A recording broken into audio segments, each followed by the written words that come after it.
السلام علیکم ورحمۃ اللہ وبرکاتہ everyone, welcome back to my channel. آج ہم ڈسکس کریں گے اچھے اخلاق کے بارے میں۔ ہمارا دین اسلام اچھے اخلاق کے بارے میں کیا کہتا ہے، آج ہم جانیں گے۔ سب سے پہلے قیامت کے دن جب ہمارے اعمال میزان پہ تولے جائیں گے، سب سے جو بھاری عمل ہوگا وہ ہے اچھے اخلاق۔ نہ نماز، نہ روزہ، نہ زکوٰۃ، نہ تہجد، نہ حج، نہ عمرہ، نہ صدقہ، نہ خیرات۔ سب سے جو بھاری جو عمل ہے وہ ہے اچھے اخلاق، گڈ مینرز۔ ہم لوگوں سے کیسے بیہیو کرتے ہیں، ہمارا لوگوں سے کیا رویہ ہے، یہ سب سے پہلے میٹر کرتا ہے۔ لیکن سوسائٹی میں یہ آج کل بہت مسنگ ہے۔ ہمیں نماز پڑھنے والے دیکھنے کو ملتے ہیں، تہجد پڑھنے والے ملتے ہیں، صدقہ دینے والے، حج کرنے والے، عمرہ کرنے والے ملتے ہیں، لیکن اچھے اخلاق والے ہمیں دیکھنے کو بہت کم ملتے ہیں۔ ہمارے اچھے اخلاق کے جو پہلے حقدار ہیں ہمارے گھر والے۔ ہم سب سے باہر سب سے اچھے سے ان سے بیہیو کرتے ہیں، ان سے مسکراتے کھلکھلاتے بات کرتے ہیں۔ جب ہم گھر میں انٹر ہوتے ہیں، جو ہمارا اچھے اخلاق والا جو ماسک ہے اسے باہر ہی پھینک دیتے ہیں اور گھر میں غصے سے انٹر ہوتے ہیں، اور گھر میں لوگوں کو ڈانٹ رہے ہوتے ہیں، غصہ کر رہے ہوتے ہیں، اپنے بیوی بچوں کو مار رہے ہوتے ہیں، پیٹ رہے ہوتے ہیں۔ ایسا لگتا ہے کہ کوئی گھر والا نہیں، کوئی بدماش گھر میں گھس گیا۔ ایسا ہمارے گھر والوں سے آج کل رویہ چل رہا ہے۔ سب سے پہلے حقدار ہے ہمارے گھر والے، ہمارے اچھے اخلاق کے حقدار ہے سب سے پہلے ہمارے گھر والے، ہمارے پیرنٹس، ہمارے اسپاؤس، ہمارے بچے، ہمارے سبلنگس، باقی کے گھر والے، اس کے بعد ہمارے نیبرس، ہمارے کولیگس، سب بعد میں آتے ہیں۔ سب سے پہلے ہمارے اچھے اخلاق کے حقدار ہے ہمارے گھر والے۔ آج کل ہم دیکھتے ہیں کہ ہسبینڈ اپنی وائف سے روڈلی بیہیو کرتے ہیں، انہیں ذلیل کرتے ہیں، اور آج کل ہم یہ بھی دیکھتے ہیں کہ بچے اپنے ماں باپ سے روڈلی بیہیو کرتے ہیں، ان سے بدتمیزی کرتے ہیں، انہیں تکلیف دیتے ہیں، ان سے اونچا آواز میں بولتے ہیں، یہاں تک کہ ماں باپ اپنے بچوں سے بات کرنے میں ڈرتے ہیں۔ آج کل ہم یہ دیکھتے ہیں بہت تھوڑے کم بچے ہیں جن سے جو اپنے ماں باپ کے آنکھوں کی ٹھنڈک ہوتے ہیں، لیکن زیادہ تر آج کل بچے اپنے ماں باپ کو تکلیف دیتے ہیں۔ آج میں آپ کو ایک قصہ سناؤں گی۔ ایک صحابی کی وائف کا پیغام آتا ہے اللہ کے نبی کے پاس کہ ان کا شوہر مر رہے ہیں لیکن ان سے کلمہ پڑھا نہیں جا رہا۔ اللہ کے نبی فوراً گئے اور انہوں نے کہا کلمہ پڑھو، لیکن وہ صحابی کہہ رہے مجھ سے پڑھا نہیں جا رہا۔ وہ کہہ تو رہے پڑھا نہیں جا رہا، لیکن وہ کلمہ نہیں پڑھ پا رہے۔ پڑھانے والے نبی اور پڑھنے والے صحابی، اور رسول اللہ صلی اللہ علیہ وسلم نے پوچھا کیا ان کے والدین میں یا ان کے پیرنٹس میں کوئی زندہ ہے؟ انہوں نے کہا ہاں ان کی ماں زندہ ہے، انہیں بلاؤ۔ وہ آئی۔ اللہ کے نبی نے پوچھا کیا آپ اپنے بیٹے سے ناراض ہیں؟ ان کی ماں نے کہا ہاں میں ناراض ہوں۔ انہوں نے پوچھا کیوں؟ ان کے ماں نے کہا اس کے دین کے بارے میں مجھے کوئی شکایت نہیں، بہت اچھا بچہ ہے، اچھا تہجد پڑھتا ہے، نماز پڑھتا ہے، قرآن پڑھتا ہے، روزے رکھتا ہے، اس کے دین کے بارے میں مجھے کوئی شکایت نہیں، لیکن جب مجھ سے وہ بات کرتا ہے بہت بدتمیزی سے بات کرتا ہے، اور جب وہ مجھ سے بولتا ہے میرے دل کو چیر کے رکھ دیتا ہے، یہی میری شکایت ہے۔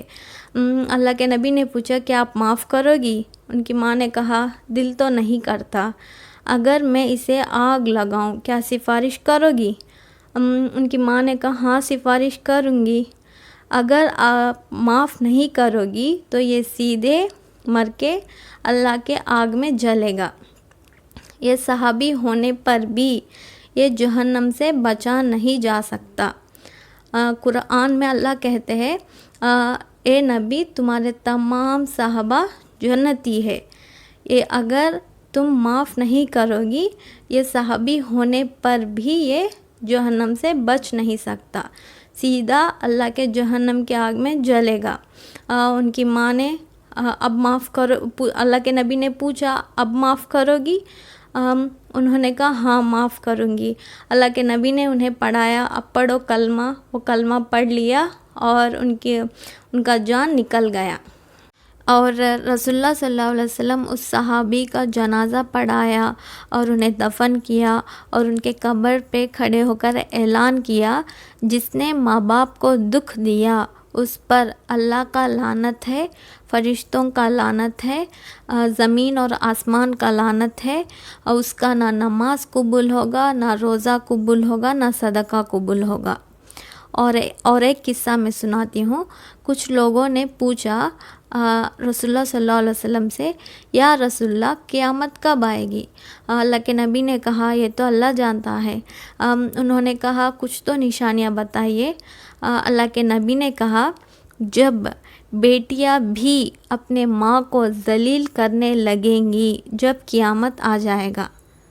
اس کا مطلب بیٹے تو اپنے ماں کی نافرمانی کرتے ہیں، کچھ بیٹے ایسے بھی ہیں اپنے ماں کے فرما بردار بھی ہوتے ہیں، زیادہ تر نافرمان کرتے ہیں۔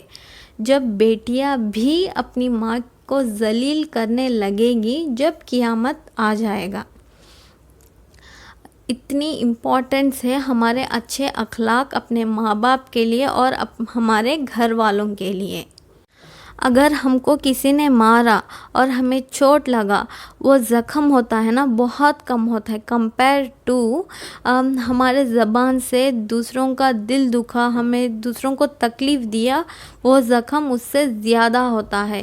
میں آپ کو ایک حدیث بھی بتاتی ہوں۔ ایک صحابی نے پوچھا، یا رسول اللہ، ایک عورت ہے جو تہجد پڑھتی ہے، نفل عبادات کرتی ہے، نفل روزے رکھتی ہے، صدقہ کرتی ہے، لیکن جب وہ بولتی ہے کڑوا بولتی ہے، اپنے گھر والوں کو، اپنے نیبرز کو تکلیف دیتی ہے۔ اللہ کے نبی نے کہا جہنم میں جائے گی۔ پھر صحابی نے کہا ایک عورت ہے جو صرف فرض ادا کرتی ہے، جب وہ بولتی ہے میٹھا بولتی ہے، اپنے گھر والوں سے، اپنے نیبرز کو وہ میٹھا بولتی ہے، اللہ کے نبی نے کہا جنت میں جائے گی۔ اس لیے ہم ہمارے زبان کو کنٹرول کرنا چاہیے۔ ہم ہمارے زبان سے ایسے الفاظ نہ نکالیں جس سے لوگوں کو تکلیف پہنچے، ان کے دل دکھے، ہمارے پریزنس میں لوگ کمفرٹیبل فیل کریں۔ کچھ لوگ ایسے ہوتے ہیں کہ ان سے بات کرنے میں ہمیں ڈر لگتا ہے۔ اگر کوئی نارمل سا بات ہو یا چھوٹی چھوٹی باتوں پہ بہت غصہ ہو جاتے ہیں، ناراض ہو جاتے ہیں، بہت ڈانٹتے ہیں۔ ان لوگوں میں سے ہمیں نہیں بننا۔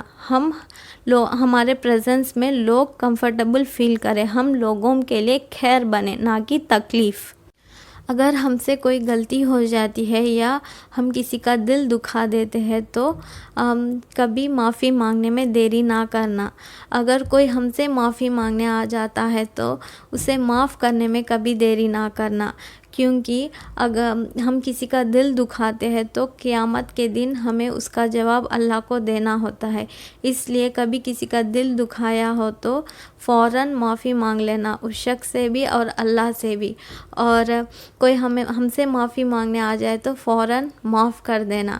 ہم سب کوشش کریں کہ ہم ہمارے گھر والوں کے ساتھ اچھے اخلاق سے رہیں، ہمارے ماں باپ کے ساتھ، ہمارے بھائی بہن کے ساتھ، ہمارے پورے گھر والوں کے ساتھ اچھے اخلاق سے رہے، پیار سے رہے، انہیں کوئی تکلیف نہ پہنچے، ہم ان کے لیے خیر بنے، نہ کہ تکلیف۔ ہم سب کوشش کریں کہ ہم ہمارے اخلاق کو بہترین کریں، ہم ایک اچھے اخلاق والے بنیں۔ ہمارے نبی اخلاق میں دا بیسٹ ہے، ہم ان کو فالو کریں، ان کی سنتوں کو فالو کریں۔ ہمارا دین اسلام ہمیں اچھے اخلاق سکھاتی ہے، ہمارے لائف میں ہمیں ہمارے دین کو لائے تاکہ ہم اچھے اخلاق والے بنیں، ایک اچھا مسلمان بنیں، ایک اچھا انسان بنیں، لوگوں کے لیے ہم خیر بنیں، نہ کہ تکلیف۔ اللہ ہم سب کو ہدایت دے، ہم سب کو اچھے اخلاق والے بنائے، ہم سب کے گناہوں کو معاف کرے، ہم سب کو دین کے راستے پہ چلائے، ہم سب کو سلامتی کے ساتھ جنت الفردوس میں داخل کرے، آمین۔ جزاک اللہ۔ ملتے ہیں نیکسٹ ویڈیو میں۔ السلام علیکم ورحمۃ اللہ وبرکاتہ۔